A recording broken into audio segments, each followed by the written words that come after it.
queria entender como o Corinthians joga tão mal desde 2015.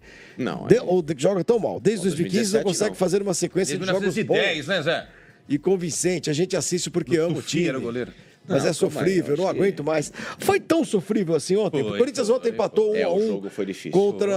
Diante do Racing. O Racing é um time... Né, não é o Racing da Argentina, né? É o Racing do Uruguai. Ontem o senhor Mani falou de estádio, né? Ontem mostraram a imagem, eu vi eu fiz tubo do jogo, mas aí eu vi a imagem do SBT, né?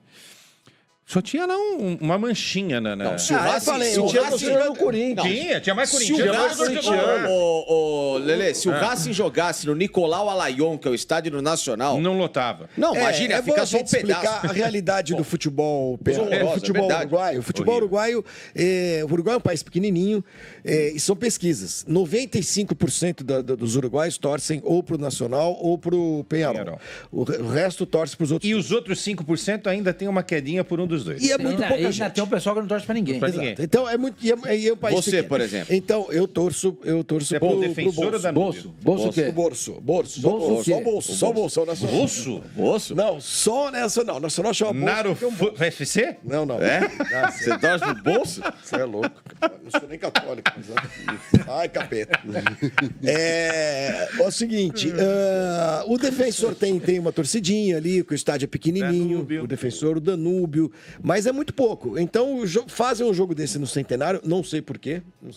É ridículo. Imagina o prejuízo que esse time... Pô, o Centenário é um estádio grande. Você se abrir esse estádio, deve custar muito caro. Não sei que o governo, sei lá, a prefeitura de Montevidéu... Eu não sei se isso é regra da Comembol, porque o estádio do Racing deve ser muito pequenininho mesmo. Não, mas cabe, mas já teve jogo em Racing. O Corinthians jogou com o Liverpool ano passado no estádio pequeno. Em 2010, lembra? O Corinthians enfrentou esse Racing, venceu os 2 jogos lá, que foi no estádio menor.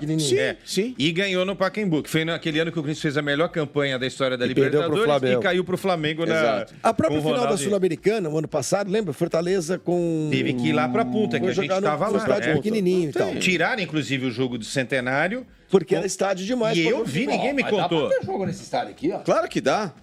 Estádiozinho do Racing aqui, ó. Não sei por que fizeram esse jogo, dá pra jogar. Normal. Foi aí o jogo, o outro lá. Foi. Vê o nome do estádio aí, qual é o direitinho o nome do estádio. Porque foi nesse jogo, em 2010, foi nesse daí. Eu vi no ano passado, nesse jogo, LDU e Fortaleza. Oswaldo Roberto. Parque Oswaldo Roberto. É isso aí. Pronto. 8.500 torcedores. Tá ótimo. Pro Racing Se tá tivesse ótimo. 4 mil pessoas, não teria essa imagem de um estádio praticamente vazio. Devem ter ido 300 corintianos. No jogo ontem tinha o quê? Eu não sei, tinha mas... 3 mil pessoas. Não tinha 3 mil pessoas. Não tinha 3 mil pessoas. Mas vamos falar vamos lá, olha só. Corinthians, vamos lá. O Racing é um time de terceiro... O Racing do Uruguai, terceiro escalão do Uruguai. De um futebol... Eu estava até falando isso com o senhor Mani e com o Berna, que hoje o futebol uruguaio, tá, em relação a clube, seleção uruguaia não, que é outra parada, os caras têm uma boa seleção. Do Bielsa. Eles estão atrás hoje, na minha visão, do Brasil, claro, da Argentina, eles estão atrás do Equador e da Colômbia. Para não esticar muito a conversa. Você vê, os times equatorianos e colombianos... Eu não sei se está atrás do Paraguai também, hein? Vai saber. Mesmo os grandes, né, que é Peñarol e Nacional estão bem abaixo. Qual foi o último grande momento do futebol uruguaio em termos sul-americanos? Foi a final de 2011. E aquela confusão com o Palmeiras, que foi mais porradaria do que futebol. Foi na primeira os caras fase. queriam brigar e o Palmeiras só queria fazer o dele, que era passar de fase. Então, esse foi o adversário que o Corinthians enfrentou ontem. Você usou um termo aí que eu queria usar aqui, que você falou, que era de semi-amador lá. O que você tinha falado do Milionários? Primitivo. Primitivo, cara. Futebol dos caras primitivo. Um time que entrou em campo para bater, e isso não é desculpa, né? Que marcou muito bem o Garro. Hoje o Corinthians vive do Garro para tudo, ou de bola esticada. O que me chama a atenção é que o Corinthians foi... Na única desgarrada, o cruzamento no gol. E aí o que ele fez? Ele sai da zona de conforto com o meio campo, ele vai para a ponta, o Romero faz a jogada, o Romero ontem iniciou no banco, o Romero faz a jogada, o Garro cruza e o Yuri vai lá e faz o único gol da partida. Pedro Raul? Então, eu acho assim, Facinca, eu não escalaria o Pedro Raul e o Yuri juntos. Só que é o seguinte, ontem a bola não chegou para nenhum dos dois, cara. Tanto é que num determinado momento o Pedro Raul vem buscar a bola no meio-campo, porque o Garro não conseguia jogar. E vocês me desculpem, cara, o Ranielli, me desculpa, Ranielli, os pais do Ranielli, a turma do Ranielli. Não dá, cara. E o Fausto Vera? Não tem. O Cássio, tem muita gente reclamando. O Cássio é... O Cássio tá no Corinthians, gente, porque ele tem uma história maravilhosa. É duro falar isso. Ele tem uma história maravilhosa. Sabe o negócio? Ontem ele deu uma reposição lá, quando tava 1-1. Foi igual aquela do jogo contra o São Paulo. Nossa senhora, gente. Ele quase entregou a rapadura. Tem vários torcedores dizendo o seguinte, o Cássio não pula mais, ele cai. Ele não pula mais. Então, saiu o gol, Sormani. Não sei se comprova sua Um golaço, inclusive. Tem um gol anulado. Do Varela, foi anulado. Foi antes desse daí. Antes desse o cara cabeceia no lado direito dele. E ele que não tira o erro da bola aérea defensiva. O Cássio, ele tá em pé, ele faz assim, ó. Ele vai pro chão. Ele não pula. Ele não consegue mais fazer isso. Não sei se é por causa da idade, se é algum problema que ele tem de lesão, se é sobrepeso. Tá todo mundo comentando isso, entendeu? Que como ele é grandão e ele tem um bom posicionamento, a bola chega nele, ele é muito ágil. Mas quando a bola vai no canto... Ele nunca foi de voar, né, Sormani? Ele nunca foi um goleiro no ano de passado já se falava isso. Mas você tem razão. Eu chamo muita atenção para isso. Eu acho que o Cássio cai muito dentro do gol. Mas, enfim, ele é o maior goleiro da história do Corinthians. Mas, enfim, eu acho que esse é um problema que tem que ser analisado, é a caixinha Cássio. Mas não foi o Cássio ontem o culpado. Eu acho que o gol que valeu, né? Foram 2 gols do time do Racing. O que valeu realmente foi muito mais um erro ali de ajuste. Aí inclusive, acho que falham Ranieri e Kaká aí, né? Kaká brincadeira, porque o que acontece? Zagueiro encolhe pé na bola. O Sousa faz essa tabelinha com o cara que fez o gol. Sim. Que era o... Olha lá, zagueiro estica o pé na bola. Alanis Morissette, E aí, pô, com esse lance, ele praticamente encobre o Ranieri e o Kaká. Mano, e o Kaká entrou justamente para fortalecer o sistema de marcação para tentar garantir aí o empate. Eu quero sintetizar em 1 minuto o que foi o Corinthians. O Corinthians fez o último jogo no Campeonato Paulista no dia 10 de março. Então, ontem completou 23 dias. O Corinthians, nesse período, classificou-se contra o São Bernardo na Copa do Brasil e fez aquele amistoso contra o Londrina. Isso. Muita gente defendia o seguinte... até legal não jogar a fase final do Campeonato Paulista, porque que eu acho uma puta de uma bobagem, mas vai dar ao técnico a possibilidade de, em 3 semanas, ajustar o que tem que ser ajustado. Cara, 2 laterais que não apoiam e que não marcam bem. Sim. Um meio-campo que não pensa, quando o Garro não aparece, quando é fortemente marcado. E um ataque que ontem funcionou só quando a bola cai nos pés do Wesley. Só que o Wesley é aquela história, ele dribla tal e cruza. Tem que ter um meio-campista encostando. Tinha que ter um Cano ali na área, certo? Exato, tem que ter um lateral que apoie. Mas o Yuri fez o gol. Fez, mas aí numa outra situação, o parceiro tem que ser o Romero.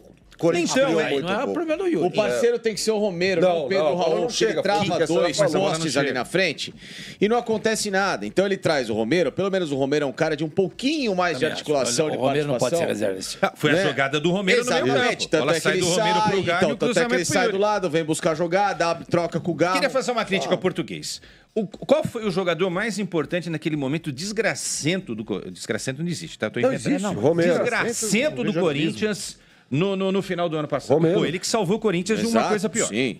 Esse início de ano foi muito terrível para o Corinthians. Remontagem do time, mudança de gestão, dinheiro que falta, dinheiro que precisa, pagamento de dívida, sai o técnico, vem outro e tal. A gente entende tudo isso. Dentro de todas as limitações, ele é o que menos compromete. A melhor coisa que o Corinthians tinha era o Romero. É o que menos compromete. Aí o que o técnico que chega faz? Tira o Romero. Ele tira o Romero. Pô, sinceramente, eu não quero saber mais do que técnico nenhum, porque o cara tá no dia a dia. Mas, porra, alguém tem que chegar e falar assim, não se mexe com o Romero, meu querido.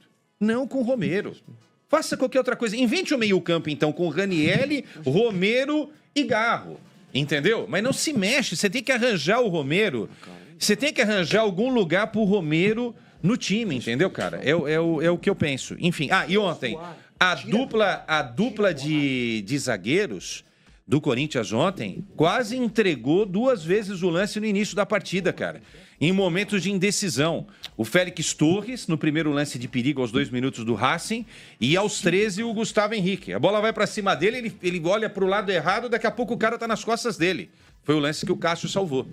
Então eu acho assim, eu fiquei horrorizado com o fato de 23 dias de trabalho não aconteceu nada, não terem mostrado absolutamente nada de diferente daquilo que... E o que deixa claro é que se você marca o Garro...